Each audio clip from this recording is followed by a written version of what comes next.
दुनिया ने कई खतरनाक वायरस देखे, लेकिन हंटा वायरस सबसे अलग है क्योंकि यह सीधे किसी इंसान से नहीं फैलता बल्कि चूहों से इंसानों तक पहुंचता है।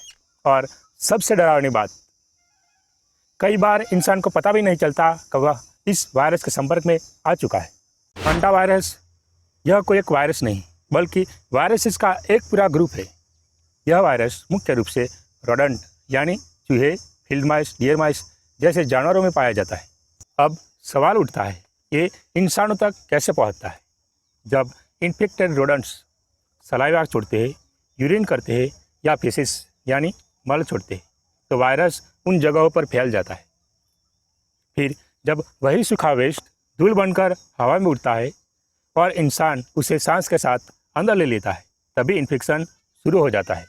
हंटा वायरस का पहला बड़ा मामला 1950 में कोरियन वॉर के दौरान सामने आया। कई सैनिक अचानक तेज बुखार, ब्लीडिंग, किडनी फेलियर जैसी बीमारी से पीड़ित होने लगे। 1976 में साउथ कोरियन साइंटिस्ट होवेंग ली ने इस वायरस को आइडेंटिफाई किया। यह वायरस हंटान रिवर के पास मिला था, इसलिए इसका नाम पड़ा हंटा वायरस।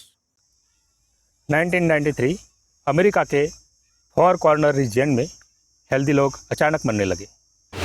पहले डॉक्टर को यह समझ ही नहीं आया कि आखिर हो क्या रहा है। बाद में पता चला इसका कारण था एक नया हंटा वायरस स्ट्रेन। इस वायरस ने लोगों के लंग्स में ब्लड भर दिया और कई मरीज कुछ ही दिनों में मर गए। शुरुआती सिम्टम्स फ्लू जैसे लगते हैं, बुखार, सिर दर्द, शरीर दर्द, कमजोरी। लेकिन असली खतरा बाद में शुरू होता है। कई मरीजों को सांस लेने में दिक्कत, चेस्ट टाइटनेस, लंग्स फेलर हो सकता है। मई 2026 हंटा वायरस फिर चर्चा में आया जब एक इंटरनेशनल क्रूज शिप पर कई लोग संक्रमित पाए गए और 10 से 11 लोग मर गए। यह अनस्ट्रेन था जो रेयर केसेस में इंसान से इंसान में भी फैल सकता है। WHO और CDC ने तुरंत मॉनिटरिंग शुरू करी। अभी तक इंडिया में कोई कंफर्म लार्ज आउटब्रेकिंग रिपोर्ट नहीं है, लेकिन प्रिकॉशन के तौर पर Indian council of medical research ने सर्वेलेंस बढ़ाई। वायरल शील्ड नाम के मॉनिटरिंग सिस्टम एक्टिवेट की गई। 165 लेबोरेटरीज को अलर्ट मोड पर रखा गया। क्रूज शिप पर मौजूद 2 भारतीयों की मॉनिटरिंग की गई। इस वायरस से बचने का सबसे बड़ा हथियार है सावधानी।